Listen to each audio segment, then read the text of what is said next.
Hey everyone, Livy here, back with another video. It's been a little while.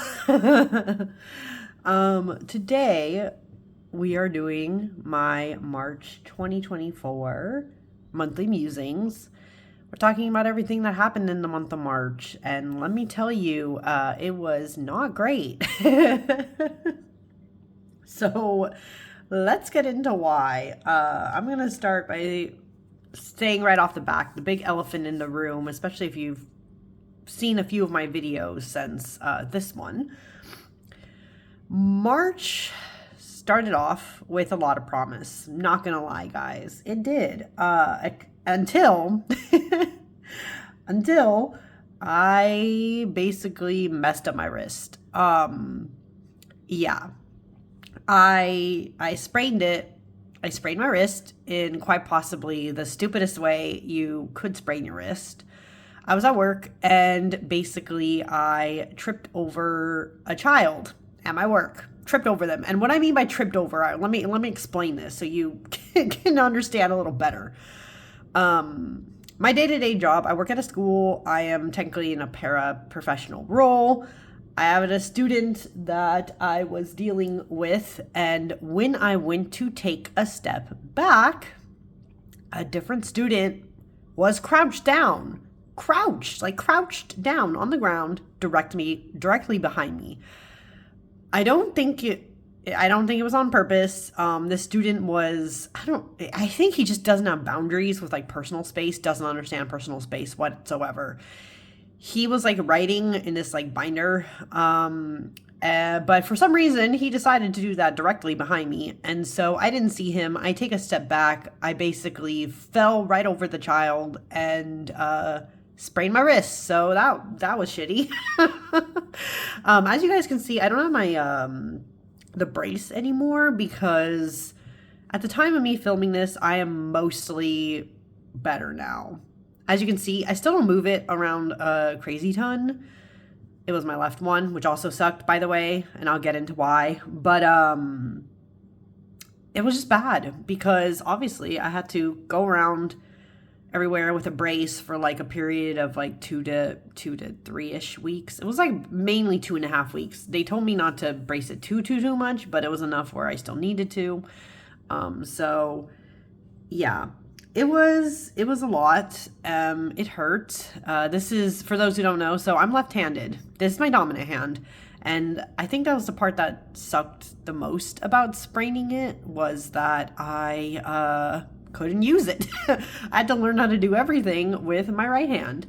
I had to write with my right hand. I had to eventually, after the first like maybe 4 or 5-ish days of spraining it, I had to drive. Actually, I did. Never mind. I'm not going to get into the whole of that, but there was a day where I did drive to work, even though I was in massive pain. But anyways, I had to drive with it. I had to try to figure out how to cook with it. I couldn't chop my own things, by the way. Like with cooking, basically, I had to have my fiance chop everything for me, and then I was like using my other hand to like stir things in the pots and all that jazz for cooking. It was just chaotic. So yeah, I messed up my wrist, and I'll be honest, that kind of threw me off for the rest of the month, because even though I did things I talked about last month in February, you know, I was going to wedding venues, still going to wedding venues to tour them. There was like some birthdays even, and like also at the very end of March was my fiance and I's anniversary of being together. We have been together 5 years now. Can you believe? I know, we're not even married yet. It's 5 years. Despite all those things happening, great things, and if I remember, I'll put pictures somewhere. Despite those good things happening, messing up my wrist threw off the vibe for the rest of the month. It was very hard, you know, especially because, yeah, I had to hold it, my arm awkwardly. I had to do all these things to make sure I could heal properly. And it was just no fun. It was no fun living life with just one hand. Oh, and also because of this, and just because how hectic life got, I did not get to do my in-person tarot group, so that sucked too. But hopefully next month. But we'll see, because April is going to be chaotic, and I have a lot to talk about with that when that time comes. But anyways, the last thing I want to say is that the thing with the wrist did lead to autistic burnout. For those who don't know what autistic burnout, basically, it is a thing with autistic people where life gets really, to like kind of glaze over it, is like life gets really difficult, and you basically have a point where you realize, holy shit, I am not functioning properly anymore. It could be tied with things like depression, which I do have. Autistic burnout also has to do with just you're trying to function in a society that makes it hard to be autistic, and it basically resulted in me having a meltdown at my work. I freaked out during an on-campus event on the very last day of work before spring break, which I'm now on as of the time of me filming this, where I was basically hiding in my my team's office, and I was like rocking and stimming and having noise canceling headphones and crying, and it was a whole debacle. So March fucking sucked. It sucked in that way. There was some really fun other things, but March kind of fucking sucked. So we're gonna get into the more interesting things like books and tarot. I should start. Oh, I'm gonna take a sip of coffee. I should start by saying that book-wise, yeah, let's just launch into books and then tarot, because yeah, March was just depressing. Anyways, I did not read very many books in the month of March. You could even say that technically I only read 2 books. 2 real books in the month of March. And 1 book I actually had to DNF. So we're going to talk about that because wow. Okay. First book that I read in the month of March, and the reason why I kind of fell into a reading slump too. See, so all these things are connected, right? Is like I was starting to go through autistic burnout. My wrist fucked up. It led to me not really reading. And one of the books I did read, though, during the month of March was The Ranger of Marzana. This is a book by John Scovron, I think. I don't know if I'm pronouncing that correctly. This book, guys, is one I do not recommend. Sometimes these happen. I was having a good reading period, so I feel like this book came in there just to, like, fucking punch me in the face with the rest of the month of March. But anyways, this book was not good. I don't recommend it. The only reason why I ended up with this book is remember that reading challenge I have, guys, that one with the big book pamphlet. I'm too lazy to get that shit right now. Basically, because of that reading challenge, I went to a bookstore. I basically closed my eyes, blindly looked around, and landed on a book, and I had to take that home with me, and it was this book. This book is what I landed on. And let me tell you, I'm not reading the rest of this shit. This is a book that is like the first one, and I don't even remember how many there's supposed to be, but I will not be reading more of them. Let me tell you that. And you might be thinking, well, why? You know, I love fantasy. It has a ranger in it, right? Kind of D&D related. You would think I would be interested in it. Sorry, more coffee. You would think so. But there were a lot of things wrong with this, and I have little notes here, so I'm going to explain. Okay. For those who are first wondering what this book is about, as it says on the cover, right? There's 2 siblings, 2 nations, and 1 war for it all. Basically, the girl on this cover is sibling number 1. She's the older one, and she is the ranger. Basically, when she was kind of youngish, she had like a family farmhand who was secretly a ranger, and he trained her to be a ranger, which is not supposed to be a thing because this whole book, actually, maybe it's better to explain if I show the map. Okay, this book is based off of like loosely based on like Russian and Eastern European like literature and such, or like countries anyways, but right now they are ruled by the Empire of Arium. Okay, Arium is basically, let's be honest here, Arium is basically Rome. Ismoros is, from what I gathered, it's basically Russia. And then there's a country that I think is supposed to be a weird combination of Scotland and Ukraine. I don't know. Then there's a country down here that I'm pretty sure is supposed to be Spain. I don't know what the fuck this is. They didn't really talk about the country. That's not what's important. So the country's divided. Rangers used to protect the land of Ismaros, but Aryam came in, said, fuck all y'all, and they killed them, basically. So being a ranger is supposed to be a secret. So she's doing that in secret. But then she also has a brother, a younger brother, who has elemental magic. And I think that Aryam finds out, or they find out about him, and they come after the family. Well, the dad was an ex-military guy. He gets killed, and it basically propels the boy to be forced to join the Aryam army. And they are both half. They are both half Aryam and half Ismarosian, whatever it was. But anyways, these two are pitted at different sides of each other, right? So you would think, oh, that's tension. That's like interesting, right? That should be a good story. And it was not. For those who are wondering, I rated this book basically 1.5 stars. And the reason why, despite having like an interesting kind of setup, is that the writing was very basic, but not interesting at all. Like very, very boring. It basically did its job, but it wasn't good. The plot felt very, very rushed. And also the characters were very caricature-ish. When you write characters, guys, for those who don't know much about writing or books or whatever, when you write a book, you want your characters to be well-rounded. These characters felt very flat and caricature-ish. They felt like they were, like he was really trying to jam certain archetypes into them, but it wasn't landing very successfully. This character in particular, she was very awkward because she like really deviated between being like, look at how funny I am, guys, and then like being a total psychopath who was like killing a bunch of people at random. It was very strange. The brother was also very, very stupid. There was a lot of things he could have done that he didn't do. And I'm like, bro, please use your brain. Use your brain, please. Please use your brain. His fiance was really interesting. She was probably the most interesting of the characters, but even she was like weirdly phrased. I don't know. There was a lot of weird phrasing of these characters. So wasn't great on that end. Like the characters just were not great, and the villains too in this book just felt very caricaturish. I don't know, it was all very not great.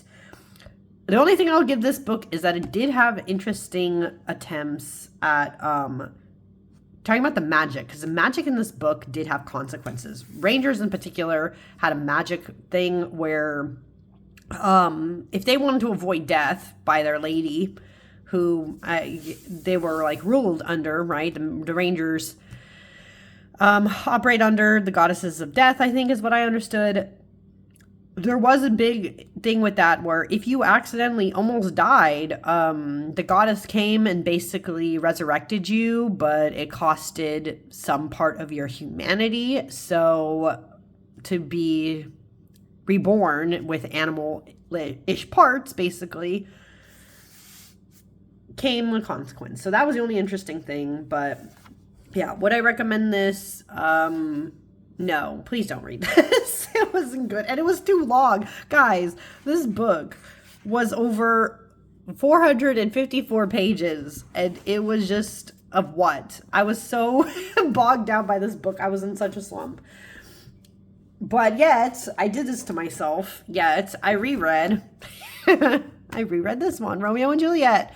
I reread Romeo and Juliet, and I reread it because another thing for my book challenge was that I had to reread a classic I hated in high school. I hated Romeo and Juliet. I'm one of those bitches. I did not like Romeo and Juliet in high school. I was really, really, really annoyed. Really annoyed. And I think one of the reasons why I was annoyed with Romeo and Juliet is that everyone thought it was a love story, but it was very obvious that it wasn't. But everyone else was reacting as if, oh, it was the greatest romance of all time. No, this is not. For those who don't know, if you've never read Romeo and Juliet, my God, maybe avoid it. Maybe. I don't know. It has some interesting side characters. I will say that. For reading it, and if you ever want to read it, you should get one of these editions because it does this thing where if you're not familiar with Shakespeare's stuff, it gives you like the side bits, like explaining what certain terms mean. I already knew this, and this wasn't the first time I had read Romeo and Juliet. I've read this, like, this is probably the third time I've read Romeo and Juliet. But yeah. Romeo and Juliet. What would I give this rating? That's funny, you would say, for Shakespeare. I do give this book about, well, it's not a book, it's a play, but I give the play about 2.5, almost 3 stars. And the reason why I rate it so low is, yeah, people think this is a love story, and it is not. For those who do not know, to be a star-crossed lover means that you are never, ever, ever, ever, ever, ever, ever, ever, ever, ever, ever ending up together. You will never. And so I do not like when people romanticize this book. It's not that. The other thing that's also kind of gross about this book, I don't know if people always talk about this or not, but we definitely studied this portion, is that Romeo at the time of this book is basically 17 years old, and Juliet is barely 14. Barely. I say barely. She's barely 14. And that's very gross. To me, that age gap, the things you're doing at that age, no, very gross. So that always set me off. I never liked that bit. And I also never liked that people romanticize this because this is not a romance.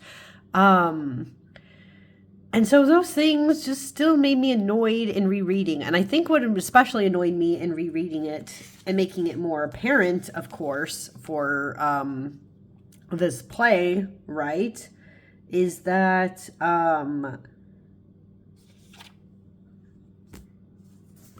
it's very rushed. Unless you were watching this as a play, as you're reading it if you're reading it instead of watching it, it's very rushed. The things that happen, like from Romeo and Juliet deciding that they're in love, barely like a scene or two in between there. Very short, very rushed. Don't like. I mean, in Shakespeare typical tradition, I will say the characters that were good, like Mercutio, the friar, like even Nurse, the interesting characters were written really well.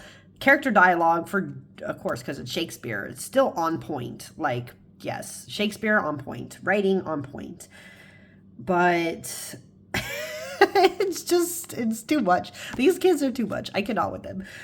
When you think about it, right, literal children destroyed all of Verona and basically fucked up 2 of their families because they decided to get it on. That's basically what this book is about. Let's just be honest here. That's what it is.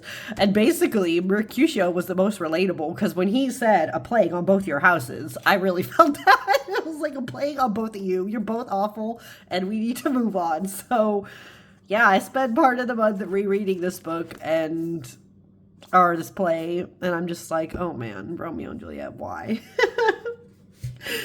But, for those wondering, I do love Shakespeare, though. I do. My favorite play happens to be A Midsummer Night's Dream, because at least you know that's a comedy. You know that's supposed to be funny, and it's not taking itself seriously. I think Romeo and Juliet takes itself way too seriously when it's awful. So, sorry. Sorry, not sorry, but yeah. But anyways, the last book I tried to read in the month of March was this one. And I DNF'd it. So, no, I do not have a rating for this. I got about 100 pages into this book. It was, about 5 something or 4 something, I think. Yeah, it's the same amount as The Ranger of Marzana, basically. I tried to read this, and I had to stop. And the only reason why I had to stop into the Labyrinth is because this book is technically the 6th book in a series, and I don't have the rest. The only reason why I ended up with this book is because of those, those blind date with the books. I don't know if you guys ever seen those. I go to this bookstore in Half Moon Bay, in California. There's this really cool bookstore, and They have blind date with a book. You could basically get these for $1. And I almost never see fantasy, so I jumped on the chance of getting it. But I should have known that meant that this is just going to be a random fucking book. And yeah, it was a 6th book.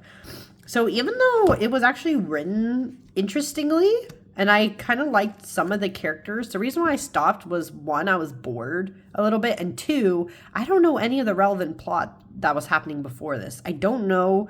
I couldn't tell who was supposed to be the villain, who was supposed to be the hero, who was supposed to be anything, because it was all kind of jumbled together. So I don't have anything else to say but that. But yeah. So I DNF'd this one. So basically, I didn't have a good reading month in March, which is very sad. But we're going to move on now. More coffee.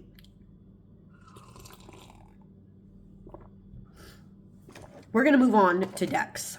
And we're going to start by talking about the Oracle deck that I used in the month of March. And it is this one. This is the Hidden Forest Oracle. This is a deck I do not show often, but I do like it. It's kind of weird. It's kind of different. And I feel like this is a deck that makes the most sense for you to study. And I'm going to explain why when you see the cards. So first off, this deck is divided into 2 parts. There's this part with these backs, this green, and oh yeah, and this is square shaped, by the way, so that sometimes makes people feel weird. But anyways, it's divided into that part, and then there's this part. And this part is because, as you can see here, every card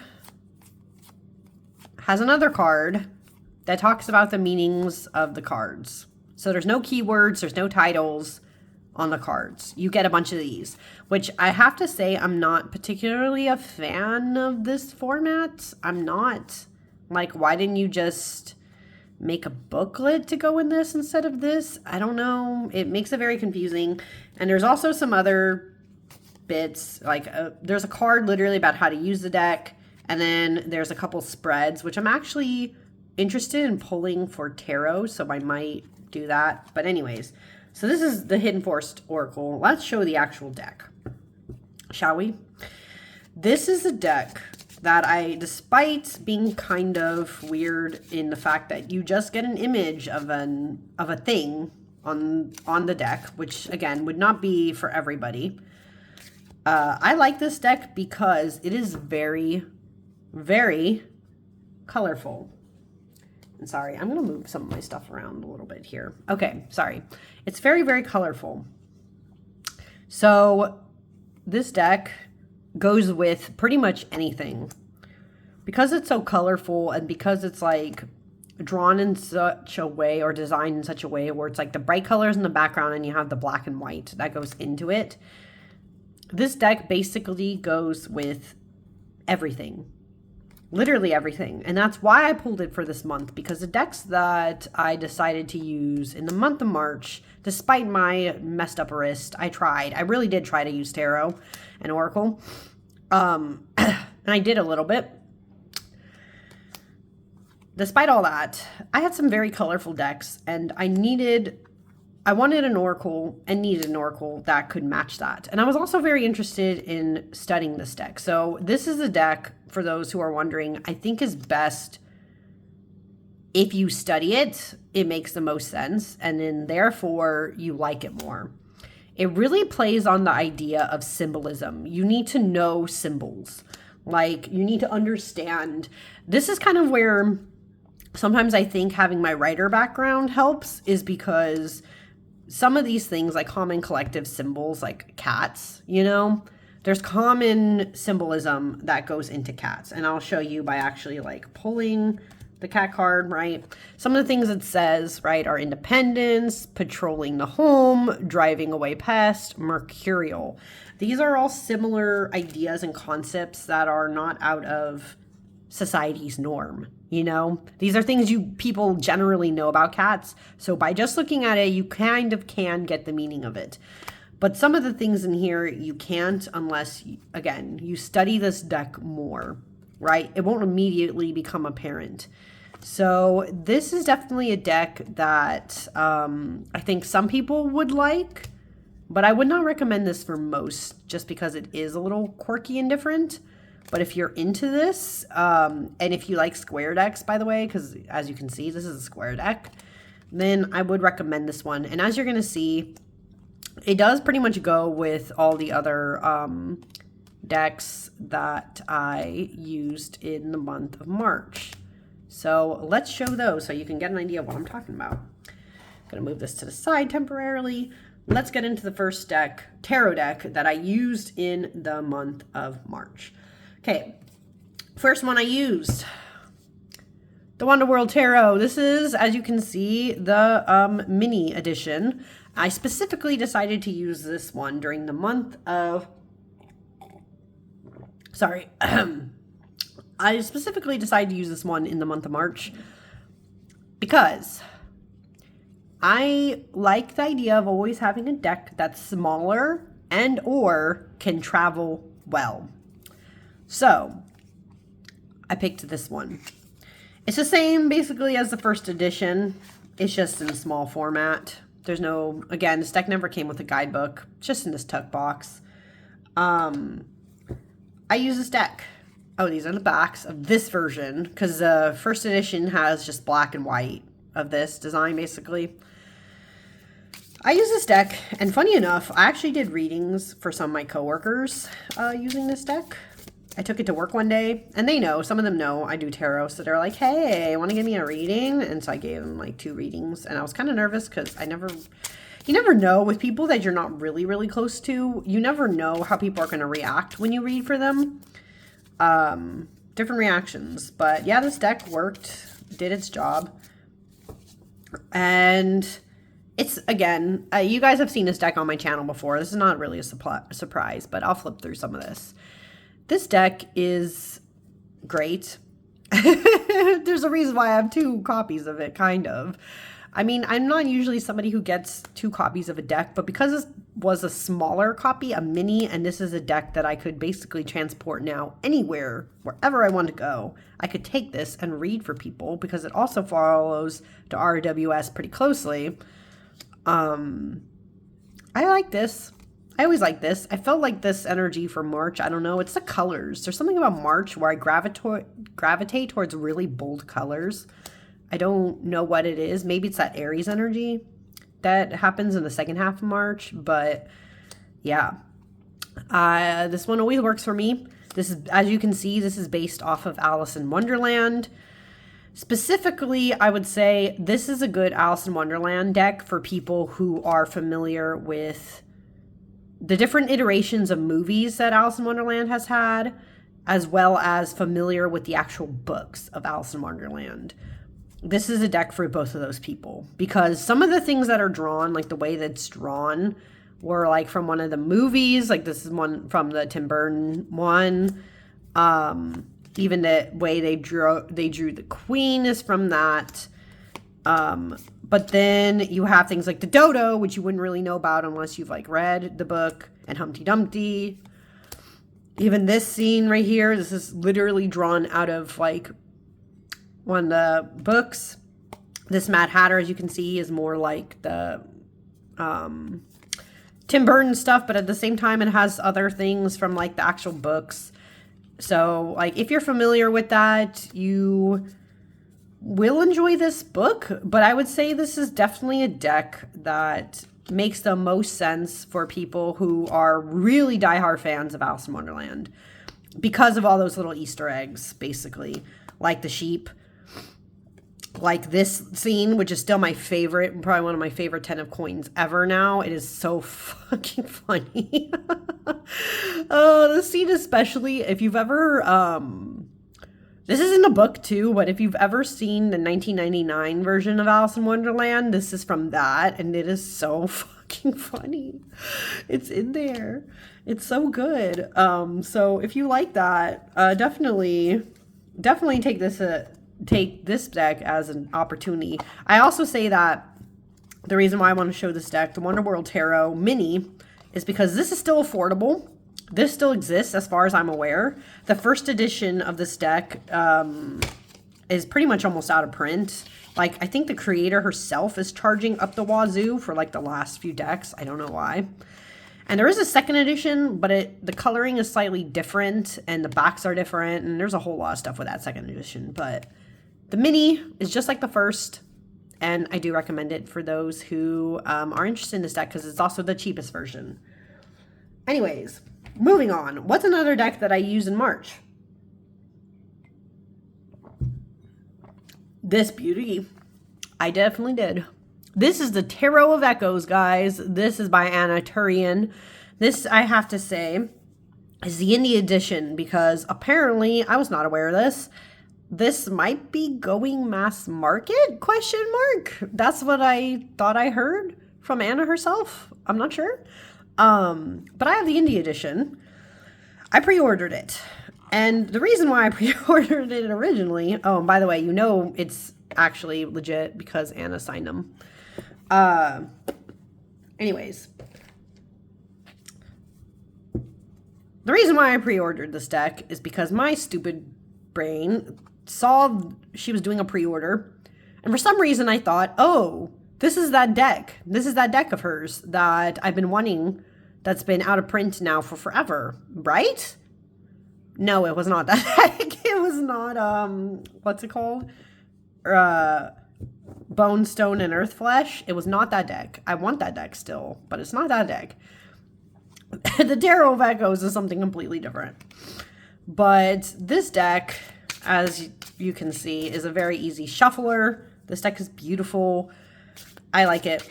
I like it. I had to say, I kind of did not want to stop using it during the month of March. I also didn't want to stop using it with the next deck I'm going to talk about, but this deck is great. I am obsessed with the colors here, right? Like, look at this. Look at the colors. This is what I wanted. So, for those who don't know, right, Anna Turian is also the creator of the Tarot of the Abyss. Love the artwork on that one. Hate that it's in black and white. Sorry, not sorry, but I'm not a fan of black and white decks. I wanted this, basically, color.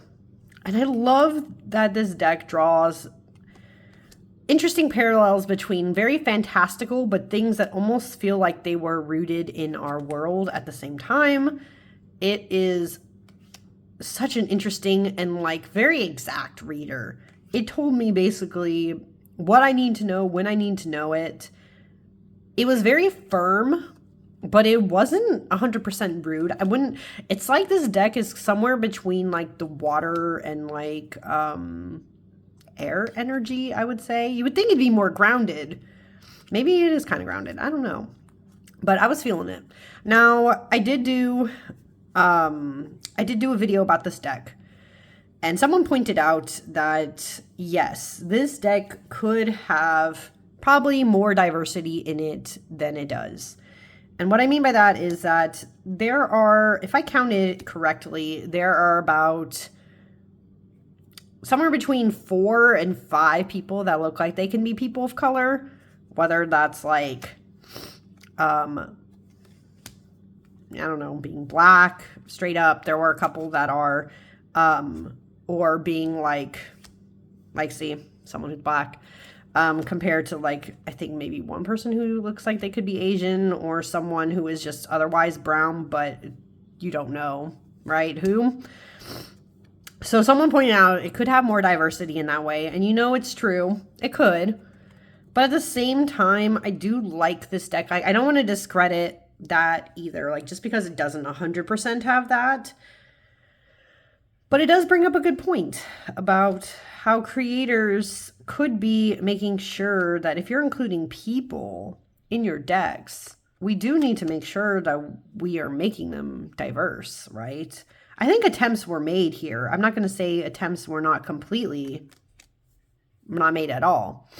But it is true. There could be, I guess, more diversity in some of these people. There is age diversity, though, so that's always nice, I guess.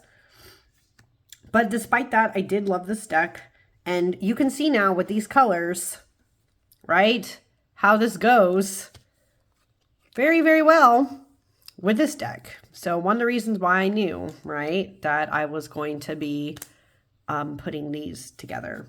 So, yeah. This is Taro of Echoes. If you want to see, oh, see, another person. See, that's what I mean. It's like, I wouldn't say that this deck didn't try at all. Like, someone commented on that, and they're right. Like, it could be more diverse than just 4 or 5 people in a whole deck, right? But there's some attempts that were made. That's definitely more than some creators do, unfortunately. But yes, we can demand more diverse decks. But this is still a goodie. I don't know. For me, it works. It won't work for others, and that's okay too.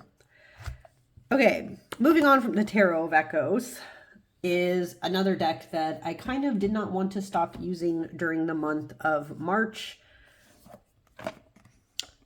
The Goblins and Gardens Tarot. Oh, this deck. This deck's a goodie. As the name would suggest, the Goblins and Gardens Tarot deck. This is a tarot deck inspired by D&D, but also it is collage based. The art, oh, and this is the thing, like my wrist is sprained still a little, so like even doing this kind of hurts, but this deck has very gold edges. The backs look like this, and this is glossy linen finish, by the way. It's a glossy linen, so I have 2 decks now that have glossy linen. I'm not 100% a fan. You guys know of glossy, but the linen kind of makes it not as awful for some reason, so maybe I'm okay with it for linen finish. But this is a true linen, and the reason why I say true linen is because, look, you can basically bend this shit every which way. That is a true linen finish. There are some decks I don't think that are true linen, or that are not fully true linen, like the next deck I'm going to show, but this is a true linen.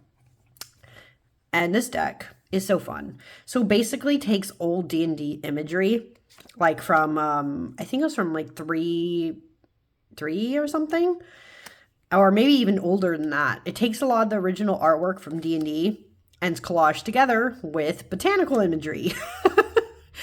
And it is the most perfect deck. I don't know how to explain it. It's so good. I think what I like about this deck is that, yeah, it's very earthy, but at the same time, it's also very, like, watery. So it does this thing where you get very grounded, reality-based kind of readings, but at the same time, it also gives a shit about your feelings a little bit. So it doesn't, like, 100%, like, jab you with your messages. So it's very comforting. And I guess, like, the colors, too, just made this one that I just did not want to stop using in the month of March. I was vibing with this. I actually did quite a few readings. This one and the Taro of Echoes were the ones I used the most to do readings. Not just my week ahead readings. I did a couple of other readings. I'm going to talk about it with another deck that I'm going to show after this next one. So this deck was one I just did not want to stop using. There's a part of me that's very tempted to bring this back out for May. I try to be well-rounded with the decks that I use and when I use them. But there's a part of me that really wants to use this again. So maybe it will be in May. But yeah, this is the Goblins and Gardens Tarot deck. Love, love, love. If you are a fan of Dungeons and Dragons and collage decks, you should have this one in your collection. But anyways, the last tarot deck I used in the month of March happened to be this one. This is Tarot of the Divine. Now, I love this deck. Not going anywhere. This is one of my oldest tarot decks. I always feel like using it in March. I don't know what it is. Again, it's like an energy thing. I love this deck. Now, if you need a deck that's diverse for that viewer who is not as happy with the Taro of Echoes, you should probably get this one. This is probably as diverse as you can get.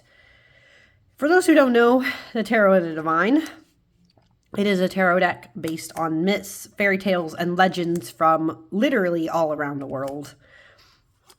It covers a lot of different cultures and such, and A lot of diversity, the people, the stories told. I love this deck.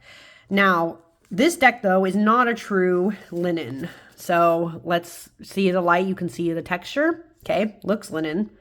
And it bends a little bit, but not as much as a real linen does. You can tell by the core, like when you touch this deck, that it's not 100% linen. It's almost like they put a linen finish in between something that wasn't actually linen. I don't know. This cardstock's not the greatest, but I still love this deck. I always want to use this deck in the month of March, but I just really like it. Like, some of my favorite cards are still always in this deck. And I actually had a hopeful thing. I had the book. There's like an expanded book that goes into each of the myths. And one of my goals for March originally was to go through that and then go with this deck and actually study. But then I fucked up my wrist and life got difficult. So no, I did not do that. And hopefully, if I feel the need to use this deck again before the year is out, hopefully I'll get into that. But see, this deck is very diverse. And that's why I own it also. But also just because I love stories and fairy tales. It's a good one, basically. So if you need a diverse deck, might you consider this one instead? See, it even has like Greek myths. It has like Japanese ones. I think this is from a Native American, if I remember this one. The crow, something with the crow god, maybe. La Llorona, sorry. Tatterhood, you know, it goes through a lot of different stuff. So this one is a goodie. Always use it. Eventually I will edge it, I think, but I always say that and then I never get around to it. So is what it is. But this is Tarot of the Divine. And finally, you thought I was done. I actually did, surprisingly, add on another deck that I used during the month of March. And it happened to be this one. This is the Spreadcrafter's Quest expansion. I originally saw this deck and many others, people talk about this deck in the past. But Sarah over at oh my god, Tangy Tarot, sorry. I don't know why I always blink. Sarah was showing this deck and I really, or maybe it was Tarot Magpie too. I don't know. They were both showing this deck around the same time. And I made a comment about how you would use this deck. And Sarah was very nice and she actually did a video explaining how she used this deck. And I don't know. I was very inspired by it. And I was like, you know what? Fuck it. Let's play around and let's see what happens. So I bought the deck. And I also have the other expansion one. What is that? The Shadow Work one? Change, I think is what it's called. I don't have it in front of me. I did not use that this month though. But anyways, it comes with this. This is a little guidebook. It gives you ideas and spreads. Some of these spreads are like really interesting. I might try them out, but I did not for this month. And then a quick start guide tells you like how you can do it. Now, these are all just some of the ways that you can use this deck. But for me, I found that the way it has these edges too, sorry. I feel like my lighting is really weird right now. Sorry about that. The lighting has been a problem lately. But the way I use this deck was as a prompt to start a reading. More so than like pulling cards to be part of the reading. What I mean is like, for instance, I had one reading where I had like side quest and then I had like I can't remember what it was, but I had something else. And I basically pulled cards around it. I used it as the prompt for readings. But Quest expansion talks about things that'd be in video games or tabletop games or fantasy related in general, you could say. Each of the cards has a cool design, like color. Then it has its title, like XP needed, and then there's a little paragraph or so about it. So XP needed, required skills to build in order to advance the next level, prerequisites, necessary upgrades. So this deck is technically an Oracle deck. These cards feel more like, for sure, those Oracle cards. But then you have cards like Health Potion, which is one of the readings I did, where you read it, And it says here, what do you need to do to heal, recharge, and replenish your health? How can you practice self-care and self-love? How can you nurture your mind, body, and spirit? How can you take care of your energy? The way that this was set up made me think that I needed to pull cards. So I put this in the middle, I think was what I did. I'm just going to show you an example of what I did here. And I used each of these questions as one position of the card. So for those who are wondering, like, how would you use one of these? That's how I did it. I literally just pulled cards like that. And so I read it. Like, this card was, what do I need to heal? How can I practice self-care? How do I nourish my mind, body, spirit? How do I take care of my energy? I basically just pulled the shit and did a reading like that. That was mainly for those, the ones that were like phrased more like questions. But there was one reading, where was it? I don't know if I'm going to find it. But I literally picked just from like categories and yeah, like sidekick. And then I pulled something else. I used this as like the sidekick card. Like I pulled a random card with this, and then I had another one that was more prompting, like the questions. I still want to play around with this and figure out how else I would want to use it. But for now, I liked it. I did. This was a fun little experiment. I didn't know what I'd be getting into. So yeah, just to clarify with Spreadcrafters, I have Quest and I have the other expansion, but there is a main deck. The main deck is more expensive though, not gonna lie. I was not ready for that investment. So I got the two side ones instead, and I feel like this was perfect for me. I have not tried to use the shadow one yet because it's like very heavy in its topics, so I'm still reeling from that a little bit. But yeah, I enjoyed this though. But oh my god, guys, that was my month of March. A lot of decks, a lot more decks than I thought. Not many books, and my life was just a mess, but I'm getting there. And if you watch this long, thank you so much for watching, and I will see you guys all again next time. Bye.